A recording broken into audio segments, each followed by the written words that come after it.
Welcome to Book Snap. Today we will talk about the book The Woman in Me by Britney Spears. Before starting, make sure you subscribe to the channel to stay updated on the latest summaries added. The book The Woman in Me tells the life and career of Britney Spears, who was born and raised in the southern United States in a family where respect for parents was fundamental. From a young age, she had a great passion for singing, which she considered almost a form of spiritual expression. Her childhood was spent in Kentwood, Louisiana, a small community where everyone knew each other, and social life revolved around the church and garden parties. The narrative continues by describing her family, marked by tragedies and difficulties. This story of her maternal grandmother, who committed suicide following the death of her newborn son, and the difficult character of her paternal grandfather, an abusive policeman, are key moments that influenced the family. The author's mother, on the other hand, came from a wealthy and sophisticated family in London but found herself uprooted and isolated when she moved to Louisiana. The author shares details about her adolescence, including her experience working in her great-grandmother's seafood restaurant and her first loves. After an unsuccessful attempt to join the all-new Mickey Mouse Club, she was invited to New York to pursue a career in theater. Her experience in New York was challenging but formative, and she later was accepted into the Mickey Mouse Club. After the show ended, she returned to a normal life in Louisiana, but her passion for music and entertainment remained. At the age of 15, she was noticed by a record producer and began working on her first album.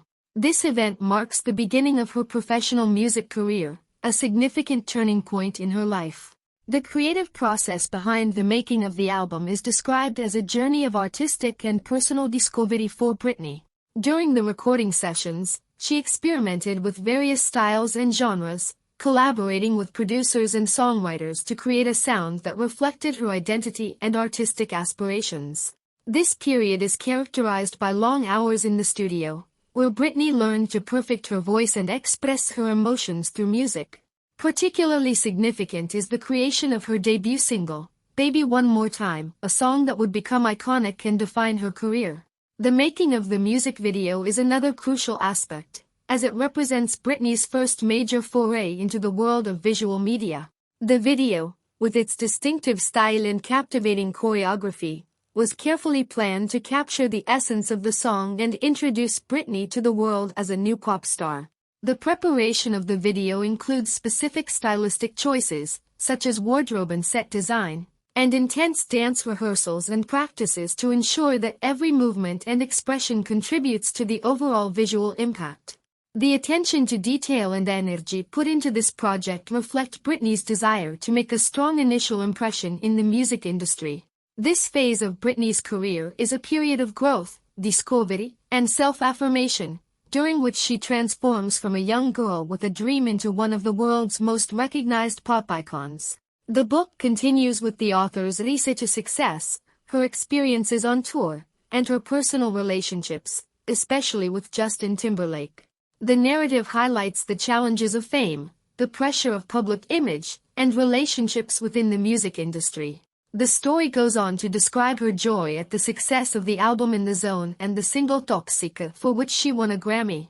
This singer reflects on media pressure and embarrassment during an interview with Diane Sawyer, where she felt vulnerable and subjected to awkward questions. This episode marks a turning point for her, making her feel like she was becoming a bad person.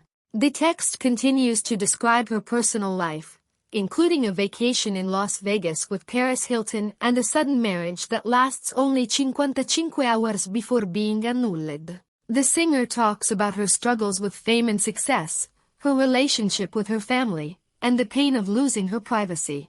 The narrative goes on to describe her marriage to Kevin Federline, the arrival of their children, and the challenges she had to face, including the custody battle for her kids.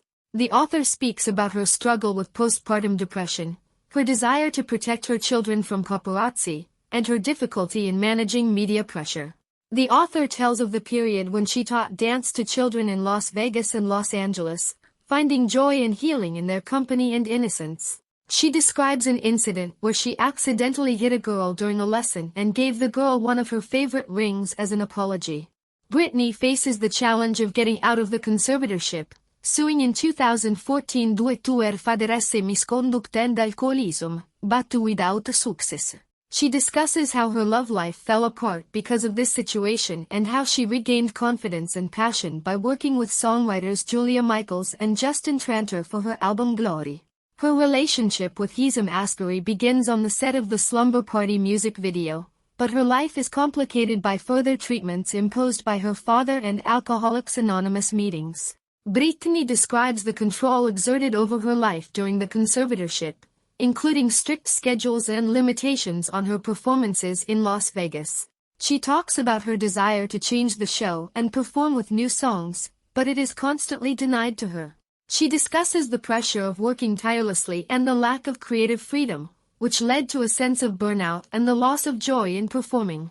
The text continues with the narrative of her struggle for personal freedom, including her experience in a mental health facility and the treatment she received there, such as mandatory therapy and the use of medications like lithium. She talks about the restrictions imposed on her daily life in the facility and how these experiences influenced her mental and physical health. Britney also describes the support she received from the Free Britney movement and how people rallied to her cause. This external support gave her strength and hope during difficult times.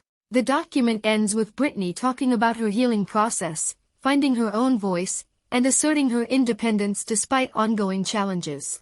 She expresses her desire to live freely, control her own life, and find joy and happiness.